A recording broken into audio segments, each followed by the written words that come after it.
रहेगी। लगातार एविडेंस आ रहा है, उस एविडेंस के आधार पर ये कार्रवाई यहाँ पर चल रही है। ये भी तय हुआ है कि ये जितना नुकसान दंगइयों ने किया है इसका पूरा हिसाब निकाला जाएगा और ये पूरा नुकसान उनसे वसूल किया जाएगा। और अगर वो नुकसान के पैसे नहीं भरते हैं तो उनकी प्रॉपर्टी को बेचकर ये नुकसान भरपाई की जाएगी। किसी भी हालत में इस प्रकार से किसी को दंगा करके दूसरे को नुकसान पहुंचाने की इजाज़त नहीं दी जाएगी। जिनकी गाड़ियों का नुकसान हुआ है सरकार उनको मदद करने वाली है। जो भी हमारे नियम हैं उन नियमों में बैठाकर हम लोग निश्चित रूप से उनको मदद करेंगे। अगले 7 दिनों में ये मदद करने की हमारी कोशिश होगी।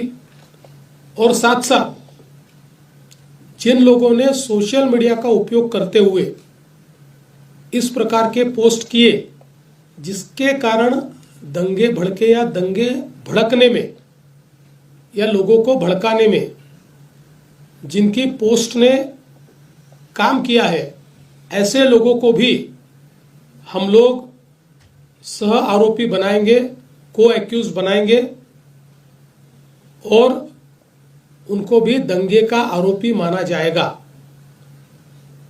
करीब 68 पोस्ट ये अभी तक आइडेंटिफाई करके उसको डिलीट किया गया है। कुछ आइडेंटिफिकेशन अभी भी जारी है। वो आइडेंटिफिकेशन होने के बाद उस पर भी कार्रवाई की जाएगी। नागपुर की एक अपनी संस्कृति है।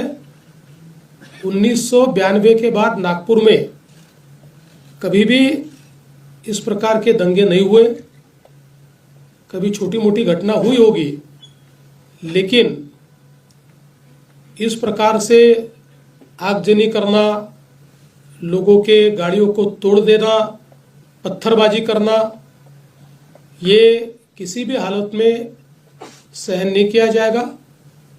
और इस पर कड़ी से कड़ी कार्रवाई ये हमने शुरू कर दी है और ये जारी ही रहेगी जब तक हम लोग ये जो दंगे हैं इनको सबक नहीं सिखा देते। विशेष रूप से जिन्होंने पुलिस पर हमला किया है उनको तो निश्चित रूप से अपनी करतूत का भुगतान करना ही पड़ेगा। कड़ी से कड़ी धाराएं उन पर लगकर जब तक उनको कठोर से कठोर दंड नहीं होता तब तक हम लोग शांत नहीं बैठेंगे। सर, क्या इसमें विदेशी शक्तियों का भी जिक्र किया जा रहा है कि बांग्लादेश कनेक्शन जोड़ा जा रहा है, मालेगांव कनेक्शन?